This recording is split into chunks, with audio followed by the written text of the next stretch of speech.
Intermediate first ఇయర్లో మనకి zoology class అంటే అస్సలు పడదు.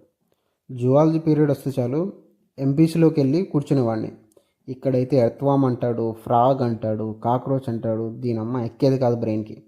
అదే ఎంపీసీ అనుకో మంద. ఆ మందలో కూర్చుంటే ఎవ్వడు కనుక్కోలేరు. పైగా అమ్మాయిలు ఎక్కువ మంది ఉంటారు, కత్తిలా ఉంటారు.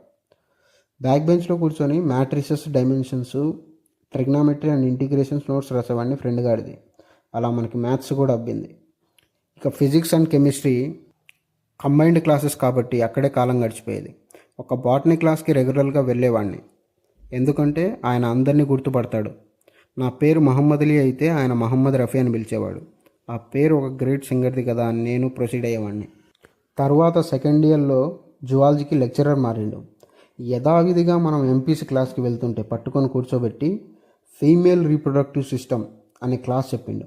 ఆ ఒక్క క్లాస్ నన్ను రెగ్యులర్గా జువాలజీ క్లాస్ అటెండ్ అయ్యేలా చేసి సెకండ్ ఇయర్ చదువుతున్నాను. ఆయన చెప్పిన female anatomy college bus pass తీసుకొని ఇంట్రాయిటస్, వజైనా, ఎక్స్టర్నల్ వాయిస్, కూడా ఆఫ్టర్నూన్ ఇంటర్నల్ వాయిస్, కాలేజ్ ఉండే పెరిమెట్రియము, మయోమెట్రియము, వేరే కాలేజ్ అమ్మాయిలు fundus of uterus, ovary, follow ఏది అంటే ఏ ప్లేస్లో నిలబడం కొలుస్తాయి, ఎన్ని డేస్కి కేసు ఉండేది, అవి రెండు కలిసాక ఎక్కడికి వచ్చి ఓవం బస్సులో స్టేబుల్ అవుతుంది.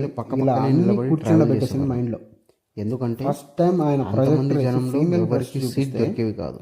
క్లాస్లో అమ్మాయిలు ఇదే చూసి నా ఫ్రెండ్ గాడు డ్రైవర్ కొంచెం బ్రేక్ వేస్తే చాలు ప్రతి ఒక్కరిని బయటకు పంపేశాడు. ఎందుకంటే నవ్వెందుకు వస్తుంది. ఆ రోజు వాడు అమ్మాయిల ఫిజిక్స్లో మెషిన్స్ గురించి, కెమిస్ట్రీలో కెమికల్ రియాక్షన్స్ గురించి, అమ్మాయిల పక్కన నిలబడి ఉంటాడు, బాటనీలో ప్లాంట్స్ గురించి ఎలా నేర్చుకుంటావో జువాలజీలో కూడా అలా గ్రేట్ మెషిన్ గురించి నేర్చుకుంటావు. అమ్మాయిల మీద great machine is your body. దిగాక రేపు పొద్దున నువ్వు ఒక డాక్టర్ అయ్యి ఆపరేషన్ థియేటర్లో నీ ముందు ఒక పేషెంట్ గుడ్డలిప్పి స్పృహ లేకుండా పడుకొని ఉంటాడు.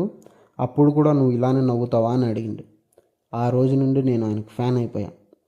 His name is Chakrapani.